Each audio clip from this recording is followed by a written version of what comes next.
கர்த்தரையே சேவிப்போம், நீயும் சேவிப்பாயா என்று சொல்லி யோசுவா பக்தனுடைய வசனங்களில் இருந்து பாடல்களை பாடி நாம் அநேக நேரத்துல கர்த்தரை மகிமைப்படுத்துவோம். ஹல்லேலூயா, ஸ்தோத்திரம். நாம் நினைக்கிறோம் நாம் எல்லாம் கர்த்தரை சேவிக்கிறோம் என்று. ஆனால் அநேக நேரங்கள்ல நாம் ஆழமாக யோசித்து பார்ப்போமானால் கர்த்தரை உண்மையாக நாம் சேவிக்கிறோமா என்பது அநேக நேரங்களில் கேள்விக்குறியாகவே இருக்கிறது. காரணம், ஸ்தோத்திரம், இன்றைக்கு சேவிக்கிற அனுபவத்திலிருந்து நாம் அந்நியப்பட்டவர்களாகவே இருக்கிறோம். நம்முடைய கலாச்சாரமும் நம்முடைய குடும்பங்களும் நம்முடைய சபையும் சேவிக்கிற அனுபவத்திலிருந்து அந்நியப்பட்டிருக்கிறது. தகப்பனை சேவிக்கிற பிள்ளை இல்லை, புருஷனை சேவிக்கிற மனைவி இல்லை, குருவை சேவிக்கிற சிஷ்யன் இல்லை, சபையை சேவிக்கிற ஊழியன் இல்லை. ஸ்தோத்திரம், ஹல்லேலூயா. இந்த காலத்தில் அது அந்நியப்பட்டிருக்கிறது. ஸ்தோத்திரம். சேவிப்பது என்றால் என்ன? ஸ்தோத்திரம். சேவிப்பது என்றால் ஸ்தோத்திரம், ஆங்கிலத்தில் சொல்லுவாங்க சர்வ் என்று சொல்லப்பட்டிருக்கிறது. அந்த வார்த்தை எங்கிருந்து வருகிறது என்றால் ஸ்லேவ் என்கிறதான வார்த்தையிலிருந்து வருகிறது, அடிமை என்கிற வார்த்தையிலிருந்து வருகிறது. ஹல்லேலூயா. ஆகவே இன்றைக்கு ஸ்தோத்திரம், அடிமைகள் நம்ம உலகத்துல இல்லை, நம்ம தேசத்துல இல்லை, நம்முடைய சமூகத்துல இல்லை.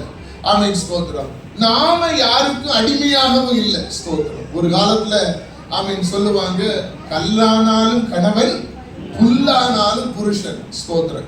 கணவனுக்கு கணவனை சேவித்து வாழ்ந்த நாட்கள் உண்டு. ஸ்தோத்திரம். தகப்பனை சேவித்து வாழ்ந்த பிள்ளைகள் உண்டு. வேதாகமத்துல கூட இளைய சகோதரனை குறித்து நாம் வாசிக்கிறோம்.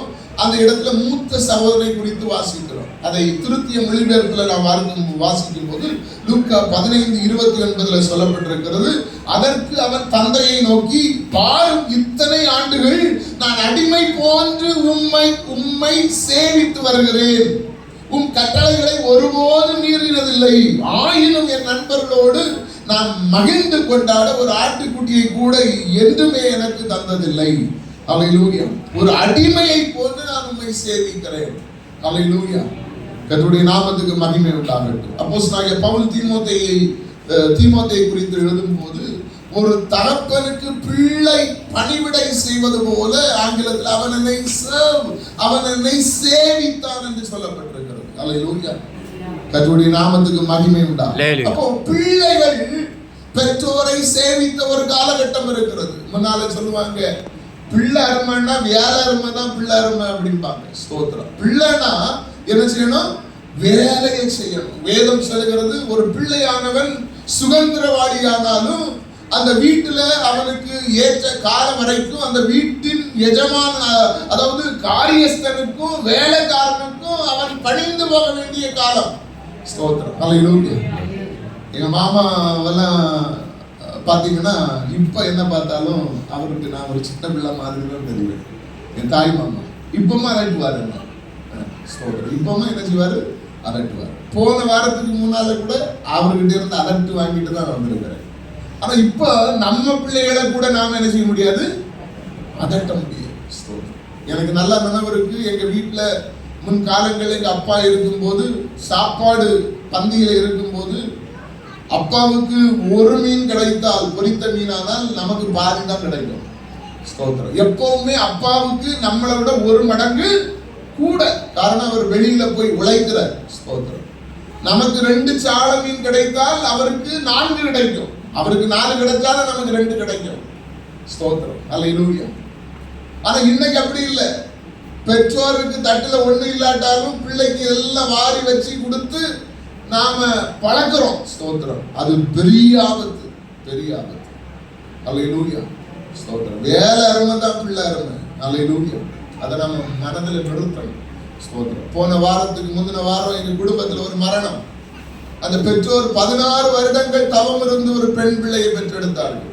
அந்த தாயார் கடைசி நாட்களை எண்ணிக்கொண்டிருந்தாங்க. இந்த காரியத்தை பேசின போது, நான் முதல்ல என்னுடைய சகோதரிகள் பேசின போது நான் அதை ஒத்துக்கல.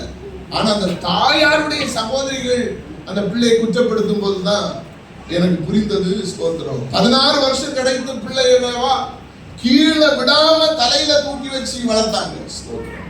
ஆனா பெற்றோரின் தாயாருடைய மரண நாட்கள் நெருங்கின பிற்பாடு அவன் காதலித்தவனையே ஒரு காலில் நின்று கல்யாணம் பண்ணான். ரொம்ப தூரத்துல எல்லாம் இல்ல, திருநெல்வேலி. சொந்தமா கார்கள் இருக்கு, நிறைய வாகனம் இருக்கு, வேலைக்காரங்க இருக்கிறாங்க, பணம் இருக்கு, ஸ்தோத்திரம். ஆனால் 4 நாட்களாக அம்மா உயிருக்கு போராடுகிறார்கள் என்று சொல்லிடுவோம், பிள்ளை வரல. 4வது நாள் அதிகாலை 4 மணிக்கு மீண்டும் கூப்பிட்டுருக்காங்க. அவ 11:45 12 மணிக்கு வீட்டுல வந்து அம்மான்னு கூப்பிட்டு ஒரு ஸ்பூன் தண்ணீரை கொடுத்த உடனே உயிர் போனது.